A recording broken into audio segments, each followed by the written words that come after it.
What Has Government Done to Our Money? And The Case for a 100% Gold Dollar by Murray Rothbard. Read by Jeff Riggenbach. Preface to the 5th edition. It has been said that the time of universal scholars ended long ago. There can be no more brilliant minds that develop vast systems of thought and produce top-quality work across a range of disciplines. For such thinkers, we are told, there is neither supply nor demand. The life and work of Murray Newton Rothbard, 1926 to 1995, belies that rule. His more than 20 books, and literally thousands of book and magazine contributions, show that he had no equal as an economist, historian, political philosopher, and cultural critic. The enduring power of his thought makes it all the more necessary to read and learn from him today. As an economist, Rothbard stood in the tradition of the Austrian school, which was founded by Karl Menger and developed later by Eugen von Boehm-bawerk and Ludwig von Mises. Rothbard made important contributions to the theory of monopoly, production, monetary, and welfare theory, among many other areas. His treatise, Man, Economy, and State, is a brilliant synthesis of his newer contributions and pre-existing theory. As a political philosopher, Rothbard provided a new foundation to the theory of human liberty by showing that the private ownership of property can serve as the basis of a comprehensive political ethics, the ethics of liberty.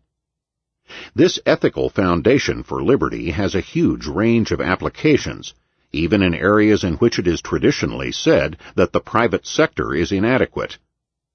Rothbard argued convincingly that a free society needs law and order, but not a state.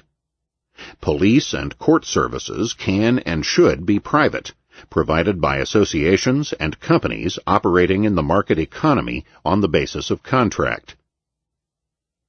As a historian, Rothbard reformulated the history of money and banking in the United States, most notably as it concerned the Great Depression, and he wrote a general treatment of American history beginning in the colonial era. His treatment of the origin of bureaucracy employed new historical methods to understand the ideological impetus behind the creation and growth of the modern state. Posthumously, Rothbard demonstrated his grasp of the history of ideas with a masterful reconstruction of the history of economic thought. Released in the year of his death, this 2-volume endeavor received international acclaim. It was very late in his life before Rothbard's unique contribution to these many areas gained wide acknowledgment. The native New Yorker did not hold a prestigious chair at an American elite university. His radical views on theory, history, and policy rendered unattainable the Nobel Prize in Economics which he deserved. Only at the age of 59 did he receive a position at a university of note, the University of Nevada, Las Vegas, which he held for the last 10 years of his life. That Rothbard managed to acquire an international reputation, and that his ideas had developed such a following in his lifetime, is due not to his status, position, or wealth, but entirely to the strength of his arguments. When he died in 1995 at the age of 68, many of his works already appeared in foreign translations. Rothbard's contributions were featured in special issues of the Journal of Libertarian Studies, the Quarterly Journal of Austrian Economics, and the Journal des Économistes Études Humaines. An entire book of appreciations was published as Murray Rothbard, in memoriam. In 1997, Rothbard's most important articles were collected and published in the prestigious Economists of the Century series, which is edited by historian of thought Professor Mark Blaug. His academic citations have increased since his death. His political and social criticism from the 1990s were collected in a single volume.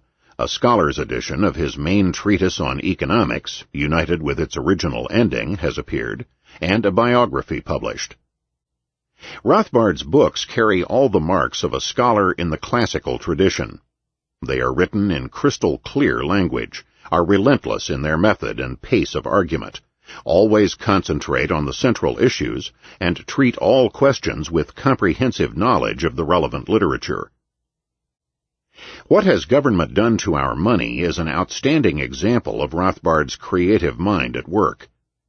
Since it was first published in 1963, it has appeared in 4 editions in English, and has been translated into many foreign languages. It has served as a primer on monetary theory for all its readers. In fact, it is probably the most brilliant introduction to monetary theory ever written, presenting both the foundation of monetary theory and exploring the role of the state in the degeneration of monetary systems.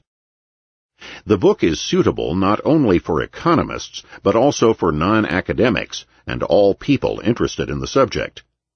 It is, like all of Rothbard's works, a timeless and powerful statement. It leaves the reader with a completely new way to think about the relationship between money and state. Here, the elements and the functions of a free monetary system are presented with brevity and clarity. Rothbard shows how and why gold and silver are used as money on the unhampered market. Money originates neither from social compact nor government edict, but as a market solution of the problems and costs associated with barter. All other tasks usually considered monetary duties of the state, from minting to the definition of the monetary units to the precise form money will take, are left to private entrepreneurs on the unhampered market. Where is the place of the state in this picture? Doesn't the state have to guard our money? Doesn't it have to adjust the money supply and supervise the banks? Rothbard's answer to these questions is a clear no. Government intervention does not protect money at all, but rather threatens its integrity. Government interference leads to more abuse and more instability than the free market would otherwise have tolerated. Instead of solving problems, intervention creates them. Instead of order, they bring chaos and economic upheaval. For Rothbard, the central issue is not whether monetary policy should stabilize the price level or the money supply. It is whether there is a role for the state in the monetary system at all. On this question, Rothbard answers decisively in the negative. Entrusting the money to the state is a grave error. It opens door and gate for totalitarian control of the society by interest groups closely connected to the state apparatus. The consequences are economic and monetary crises, and a relentless decline in purchasing power of money. Rothbard illustrates this impressively with a short history of the monetary collapse of the West. Rothbard's chronicle of decline ends with the breakdown of Bretton Woods and a prediction that the future portends continued exchange rate volatility, debt accumulation, inflation, crises, bailouts, and a political drive to further centralize control of money and credit.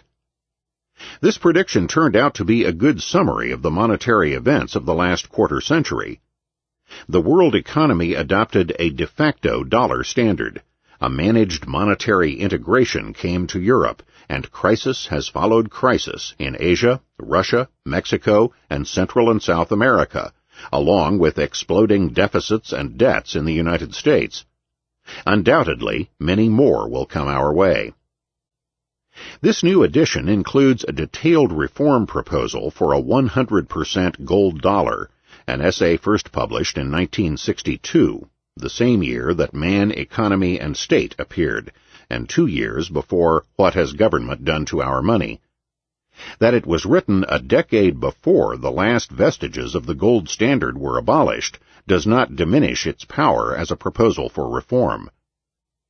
Would Rothbard's plan work? Certainly. The limits are due not to its economic viability, but rather to the same forces that keep all radical proposals for freedom at bay: political barriers and ideological opposition. Should the conditions ever become ripe for pure liberty again, and Rothbard was ever the optimist, this essay will serve as an outstanding blueprint. Today, all nations face a choice between sound money and continuing monetary depreciation and/or monetary crisis. Sound money, Rothbard shows, means the enforcement of strict separation between the state and money. Rothbard has shown that the world's Party of Liberty can embrace what is usually said to be an impossible ideal, an international money protected against the arbitrariness of the state. His analysis and prescriptions deserve even more attention today than when they were first written. Jörg Guido Hülsmann, Angers, France, April 2005.